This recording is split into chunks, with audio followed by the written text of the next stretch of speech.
Fierce fighting, the push to flush out Taliban from southern Afghanistan intensifies. We've got the latest on the coalition offensive. Sweeping change in just weeks, one of the all-time most popular benefits gets a dramatic makeover. How you can take advantage of the new GI Bill. Cyberbullying, texting, instant messaging, and social networking are the newest threats on the playground. How you can keep your kids safe in the digital age. Plus, quilted lives. Their love of sewing brought them together. Now a group of quilters is turning their passion into gifts of love for service members and their families. Next on Around the Services.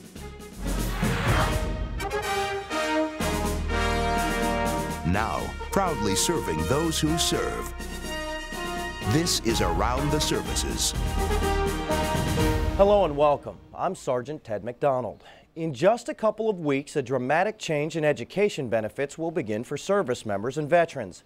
The post-9/11 GI Bill will replace the current Montgomery GI Bill, and the applications are already flooding in. Petty Officer Liz Murray has an update.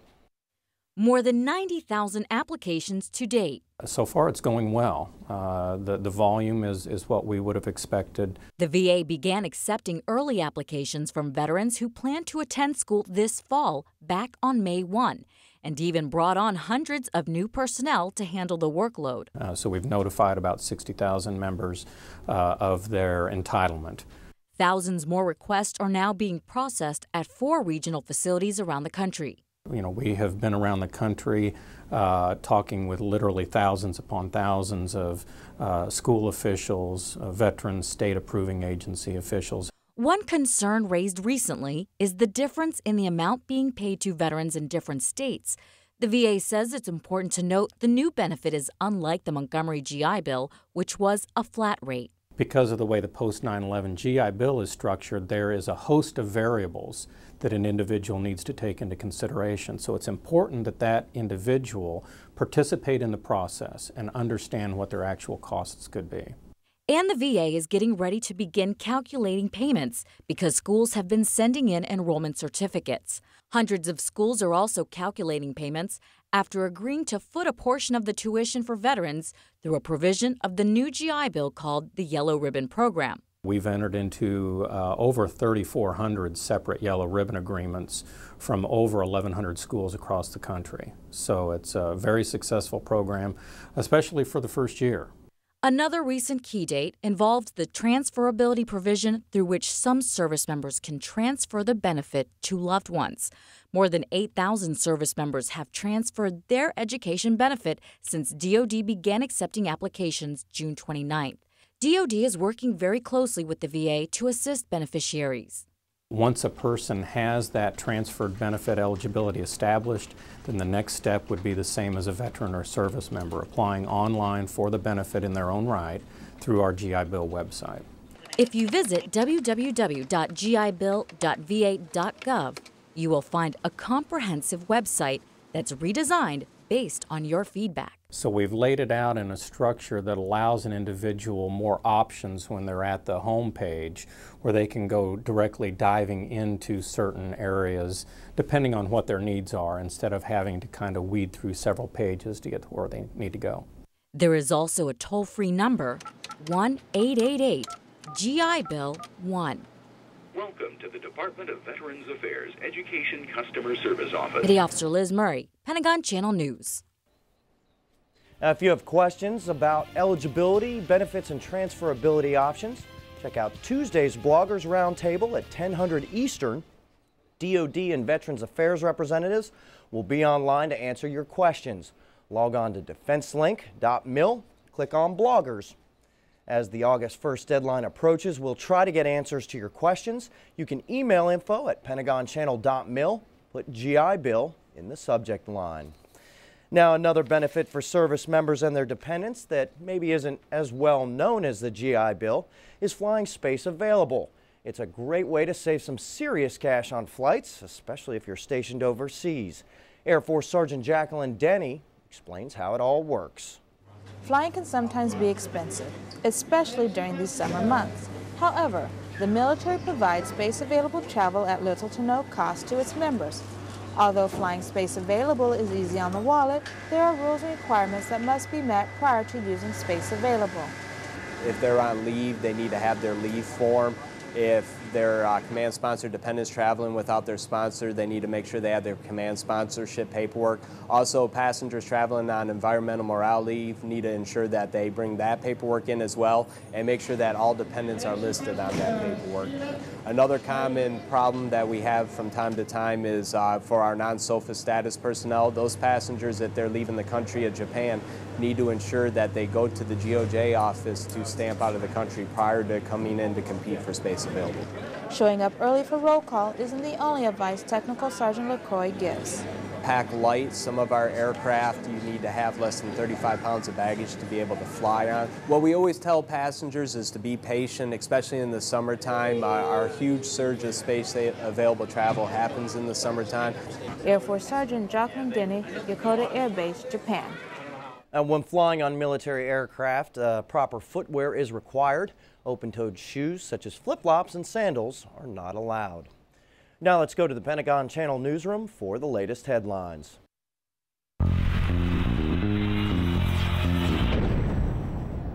IED strikes killed 2 ISAF service members this weekend in southern Afghanistan. Military officials also say a 3rd service member died from wounds received in combat last month in Afghanistan. The 2 service members were killed on Saturday. Their deaths came after 8 British troops were killed in a 24-hour period ending Friday. Insurgents have been increasing their attacks as U.S., NATO, and Afghan troops move farther into southern Afghanistan in a massive offensive called Operation Kandjar. Marine Sergeant Ashley Bryant has the latest from Afghanistan.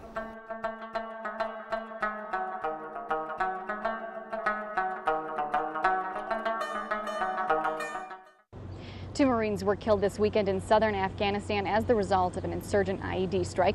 4 Marines were initially reported killed in that attack, but that's since been corrected. The roadside blast killed the 2 Marines Saturday in Helmand province, where the Taliban hold sway in roughly 2/3 of the territory. A 3rd Marine who sustained injuries in combat last month also succumbed to his wounds this weekend. He passed away Friday at home among family and friends.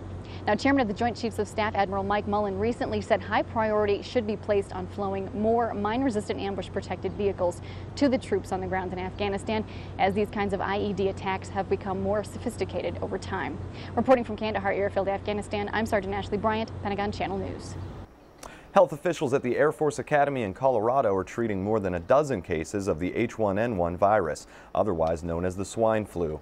Academy officials say 15 cadets tested positive for the virus, and more than 80 cadets were put in isolation with flu-like symptoms. All the cadets are doing well, and none require hospitalization. We are cautiously optimistic.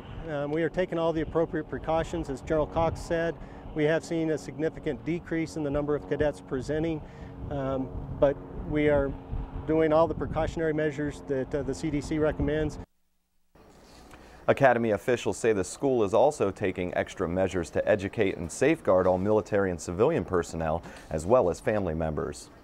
Close to 100 Minnesota National Guardsmen will be in Iraq soon. The soldiers of the 204th Area Support Medical Company said goodbye to family and friends during a ceremony Friday in Cottage Grove, Minnesota. Many of the soldiers have deployed before, but say each departure is filled with both excitement and anxiety. Yes, today with the families and everything, it is very emotional. You can feel the excitement for the deployment and also the hardship of separating from your loved ones and those that support, but it's a great feeling of support today. The unit will head to Washington State for pre-deployment training. They're scheduled to deploy for approximately 1 year. In Tulsa, Oklahoma, military officials held a ceremony Sunday to thank members of the 486th Civil Affairs Battalion for their service in Iraq. Each soldier was honored with a flag and pins. While overseas, the unit primarily served as liaisons between the military and Iraqi citizens. Officials say they could be headed back to Iraq later this year. Citizen soldiers got a big thank you this weekend for putting their lives at home on hold to make life easier for troops on the battlefield. The 328th and 350th Human Resource Companies spent a year in Kuwait as a backbone to those on the front lines. They were charged with organizing and coordinating rest and relaxation periods for service members on the battlefield. Although the 2 units returned home a few months ago, Saturday's ceremony was the military's official thank you. Most of them were on their 2nd or 3rd tour of duty. Coming up next on Around the Services, cyberbullying. It's a growing threat on many military bases. See what service members with children need to be aware of. Also ahead, a labor of love. A group of quilters from Ramstein sew together a story of pride and love for service members and their families. Stick around, Sergeant Ted McDonald is back with more.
In the digital age, getting information from one place to another, from one person to another, immediately has become second nature. Unfortunately, not all of the info crossing digital wavelengths is good. For children, the internet, texting, and social networking have become a way for some bad apples to take bullying from the playground and into cyberspace. Senior Airman Alexander Farver has this story from Lodges Field, Azores. It's the age of technology, the age of instant information, the age of social networking. It seems like everything these days has gone digital, even the old schoolyard bully. Cyberbullying is when someone harasses somebody else using interactive technology such as IMing, texting, or any hate websites. The cyberbully is not your typical bully, and the harassment isn't just happening on the playground. It might be happening right in your living room. The big difference is that cyberbullying can follow kids anywhere. Kids used to be able to go home, and their home was their safe haven away from the bully. But as long as there's a computer at home, the harassment can follow them anywhere. Contrary to what some might think, cyberbullying is serious business. Kids have lots of thoughts of suicide. There's often kids killing other kids. And of course, there's the behavioral effect and lack of focus in school, and it can affect their education. It may seem impossible to keep kids safe online, but actually there are some simple things parents can do. Talk to your kid, find out who they're talking to on the internet, and you can download some free and wonderful programs off the internet to use parental controls and monitor your child's use of the internet. So in this age of high-tech networking, take heed of this instant message. If you want your kids to be safe online, you need to be aware of the dangers and take appropriate precautions, because they may end up with much more than just a black eye.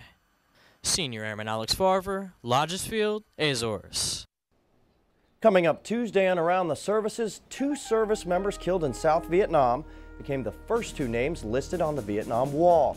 We'll talk with the reporter who wrote the very first story on what later became the Vietnam War. But first, when we return, one airman is combining her love of art with her job in the Air Force, and she's using an unusual canvas in the process. Plus, there's love in every stitch, how these quilters are giving troops downrange a little taste of home. Stay with us. There's more news ahead.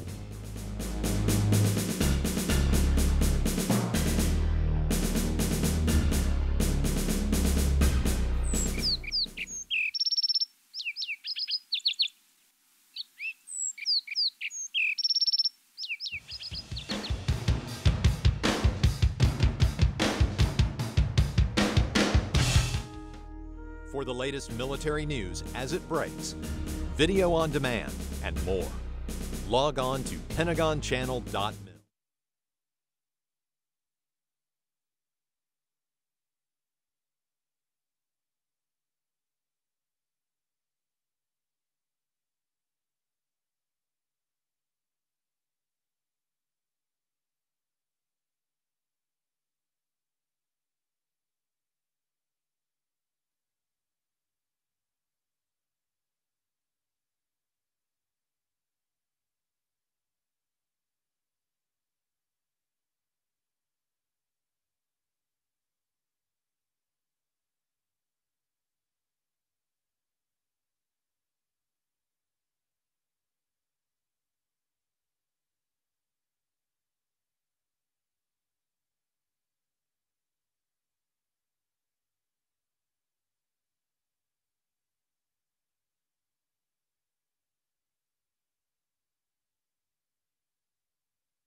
Welcome back.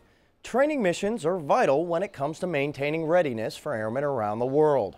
Now, for air crews, that means flying missions that simulate what they will experience downrange or in contingency operations. Air Force Sergeant Lee Bellinger tells us how C-130 crews at Ramstein Air Base in Germany use a special system to simulate heavy equipment. But what actually makes this system special is what's painted on it. Airman Sarah Hathaway is more than just an aerial delivery specialist. She's also an artist. Her canvas is a heavy airdrop platform and is dropped from the back of a C-130. The first one I saw of my painted ones coming down was the one with the Bitburger and the German flag on it and everything, and it was coming down and it landed in the trees, and I was like, oh no. That's one of the drawbacks when your art is dropped from 5,000 feet. We thought it'd be a good idea to start painting up some of the heavies. That way, as we see them coming out the plane, then we actually see our artwork coming out. These heavies, as they're called, simulate heavy equipment for C-130 airdrops. It's simply sheets of wood stacked together, about 2,500 pounds worth. For the longest time, they were just that, plain sheets of wood. Then they decided to paint one. So then we started doing that, and then it just kept going from there, and everyone kept coming up with different ideas for new heavies, so they just tell me what to put on it, and I'd do it. Once they know what theme they want, they'll find the appropriate pictures. We have the one that's on the side with the helicopters and the guys running. We have the Purple Heart is going to go on the back. And then we have, I think, there's one with like Death Before Dishonor, which is going to go on the front of one of the helicopters over there. And those pictures will help when it comes time to pull out the paintbrushes. Usually we'll like put the tape on whatever we're going to paint, and then I'll draw the picture on there for what it is, and then like we'll cut out, like on this one it's got like stripes of yellow and red and green, so we'll cut out like the yellow, so I'll get the spray paint it yellow, and then like we'll cut out the red stripes, and then I'll paint the red on there, and so like we're taking apart the picture piece by piece. With each new one painted, they've become more elaborate. And then like as they get more detailed, I have to do more hand painting, so we don't use the tape as much if it's like something I have to do really like by hand. It might be just stacks of wood, but for the airmen in aerial delivery, it's a whole lot more. It's just amazing seeing it used to be just a plain wood stack, and now it's, you know, actually something. It seems like it's more something that actually comes out, so it's an amazing feeling. Even more amazing is the fact that Airman Hathaway is a self-taught artist. Like, I think they're all getting better. Like, they either were coming up with better ideas or they're getting more detailed, because like some of our first ones are just pretty basic ones, like the German flag and flames and American flag, but then like now we're getting into like Pearl Harbor, Vietnam, 9/11. Like the one we did for the flight was probably like one of the most detailed ones. It took me almost a month to do it. The detail shows with all of the painted heavies. Other than that, we've got what I'm sitting on here is the Bitburger to signify great beer. We also have the hot rod over here, the rigger, dedicated to just us, the riggers. We've got the Pearl Harbor, and then the newest edition, the Vietnam one. All this brings with it newfound attention for the airmen of aerial delivery, thanks to these heavenly heavies. Everybody wants to come down to see the work that's been done and to see the different heavies that's been painted.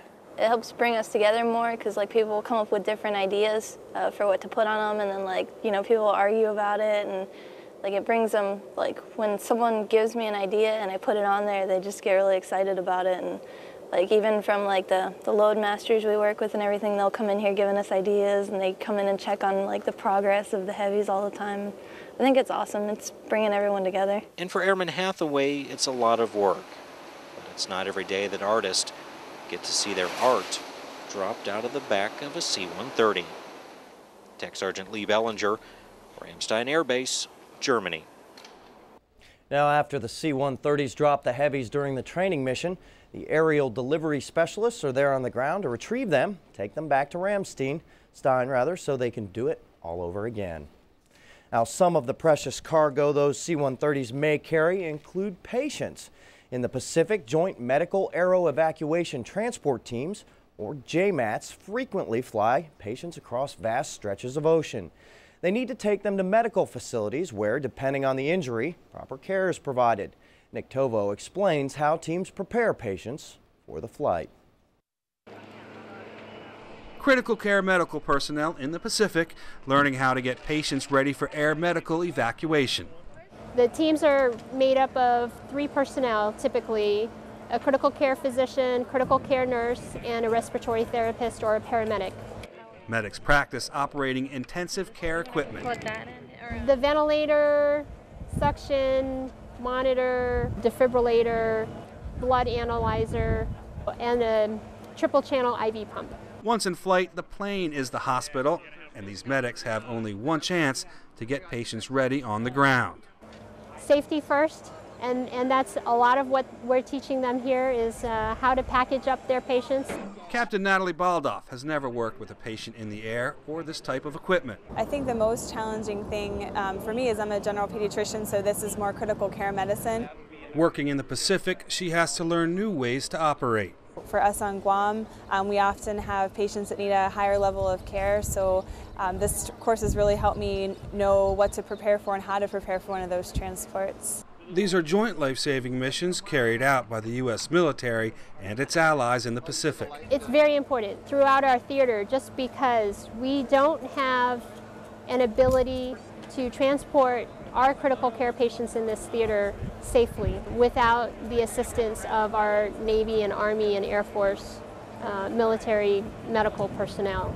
Preparing patients on the ground and lower to keep them alive in the air. Nick Tovo, Hickam Air Force Base, Hawaii. We'll be right back.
It began with a couple of women who love to sew.